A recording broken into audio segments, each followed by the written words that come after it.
오늘 함께 은혜를 나눌 찬송가는 찬송가 28장 복의 근원 강림하사라고 하는 찬양입니다. 이 찬양은 1895년 찬미가라고 하는 한국 초창기 찬양집에 수록되어져 있을 만큼 한국교회 역사 속에서는 오랫동안 함께해왔던 그런 찬양입니다. 이 찬양은 영국의 탁월한 설교가로도 알려져 있는 로버트 로빈슨이라고 하는 목사님이 작사한 찬양이죠. 로빈슨 목사님의 삶의 이야기와도 맞닿아 있는 이 찬양은 그 가사에서 우리 인생의 복의 근원이 되신 예수 그리스도를 찬양하고 또 우리 인생의 반석이 되시고 부활의 소망이 되시는 분은 역시 예수 그리스도시다 라고 노래하고 있습니다. 오늘 이 찬양의 가사 또 로빈슨 목사님의 삶의 이야기를 나눔을 통하여서 저와 여러분의 인생의 삶의 반석이 되시고 복의 근원이 되신 예수 그리스도 우리 주님을 뜨겁게 만나는 은혜가 있게 되시길 축복합니다. 로빈슨 목사님은 8살 때 아버지를 잃었습니다.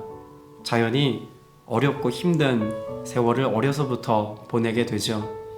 그러나 다행스러웠던 것은 어머니가 경건한 삶을 살았던 터라 믿음으로 성장할 수 있었습니다. 15살 되던 해에 이발소에 취업을 하게 되는데 사실 이때부터 가난의 문제를 해결하기 위해서 열심히 일했던 자신의 삶을 보상받고 위로받기 위해서 술을 접하게 됩니다. 좋지 못했던 친구들과 오랫동안 교제하면서 술을 즐기는 삶은 지속되었고 그렇게 매일 밤마다 술집을 전전긍긍하는 삶을 살게 되죠. 그러던 어느 날 술집에서 한 집시 여인을 만나게 됩니다. 그리고 이 집시 여인은 공짜로 로빈슨의 먼 미래를 내다봐 주겠노라고 하는 이야기를 듣게 되죠. 그날 로빈슨이 듣게 된 자기 먼 미래의 이야기는 아주 특별한 성공 이야기거나 혹은 아주 비참한 절망스러운 인생의 이야기가 아니었습니다. 지극히 평범한 이야기를 듣습니다.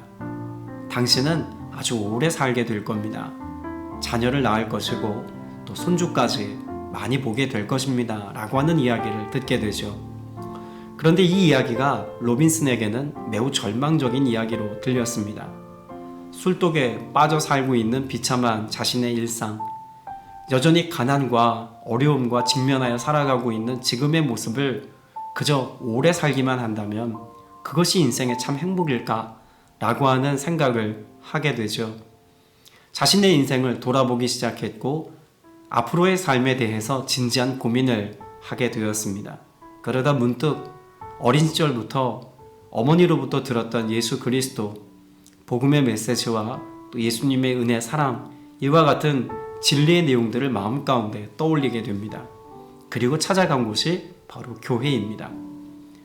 로빈슨은 당시 영국에서 가장 유명한 부흥사로 알려져 있는 조지 화이트필드라고 하는 목사님을 찾아갑니다. 자신의 삶의 이야기를 꺼내어 놓고 자신의 삶이 변화될 수 있을지 또 자신의 인생이 행복한 인생이 될 수 있을지를 묻게 됩니다. 조지 화이트필드 목사님은 이 로빈슨에게 예배에 참석할 것을 이야기하죠. 그날 조지 화이트필드 목사님은 마태복음 3장에 기록되어져 있는 말씀을 선포하셨습니다. 그리고 그 말씀은 당시 로빈슨의 마음을 찌르는 생명과도 같은 말씀이 되었습니다. 마태복음 3장 7절 말씀에 독사의 자식들아 누가 너희를 가르쳐 임박한 진노를 피하라 하더냐 라고 하는 말씀을 선포합니다. 로빈슨은 자신의 삶의 정체성이 독사의 자식과 같다는 것에 충격을 받습니다.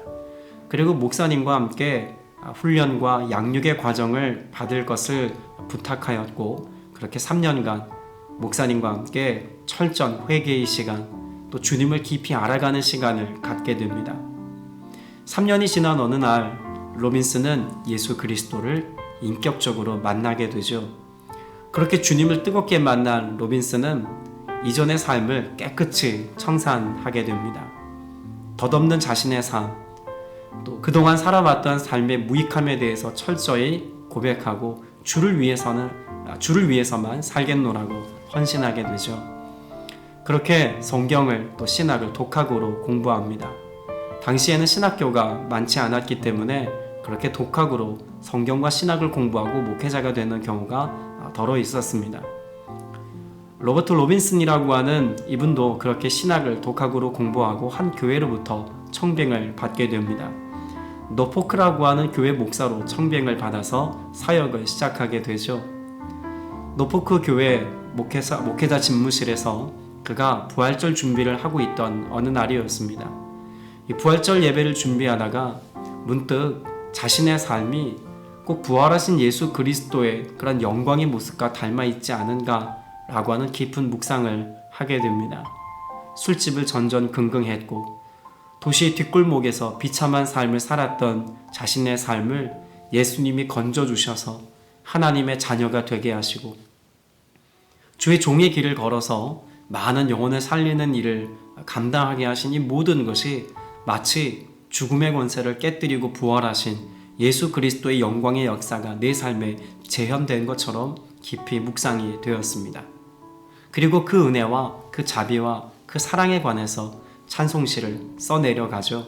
그것이 오늘 우리가 함께 찬양하고 있는 찬송가 28장의 가사입니다. 1절 말씀에 보면 복의 근원 강림하사 찬송하게 하소서 한량 없이 자비하심 측량할 길 없도다.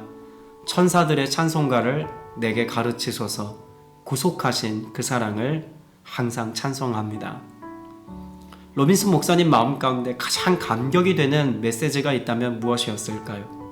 진노의 자녀에서 하나님의 자녀로 삶의 자리가 옮겨진 것이었습니다. 예수 그리스도를 나의 주로 고백한 이후로 그의 삶은 철저히 변화되었고 내가 만난 예수 그리스도는 내 복의 근원이 되어 주셔서 그 자비와 그 사랑과 은혜 안에 매일매일의 삶을 살게 하셨던 것을 노래하고 있습니다. 더불어서 또 다른 가사에 이렇게 고백하죠. 주의 크신 도움받아 이때까지 왔으니 이와 같이 천국에도 이르기를 바라네. 하나님의 품을 떠나 죄에 빠진 우리를 예수 구원하시려고 보혈 흘려주셨네. 죄에 빠져 살았던 자신의 삶을 예수 그리스도께서 십자가에 흘리신 보혈로 정케하시고 우리를 하나님의 자녀 되어 복된 인생길을 걷게 하신 것이야말로 놀라운 하나님의 자비와 사랑의 역사라고 로빈슨 목사님은 노래하고 있습니다. 오늘을 살아가는 우리의 삶에도 동일한 믿음의 고백과 선포가 필요하지 않겠습니까? 내 삶의 복의 근원을 세속에 두고 살거나 내 삶의 복의 근원을 나 자신에 두고 살아간다면 우리는 철저히 이 땅 가운데서 고아와 같이 피곤하고 고되고 지친 삶을 살아갈 수밖에 없습니다.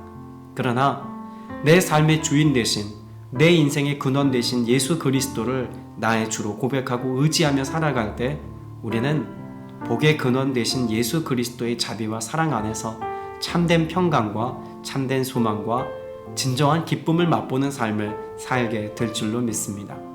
우리를 구원하셨고 영원한 생명 주신 예수 그리스도 그 부활의 주님을 날마다 경험하는 여러분 되셔서 로빈슨 목사님과 같이 내 삶의 복의 근원은 예수 그리스도이십니다. 고백하며 찬송하는 저와 여러분 다 되시기를 주님의 이름으로 축복합니다.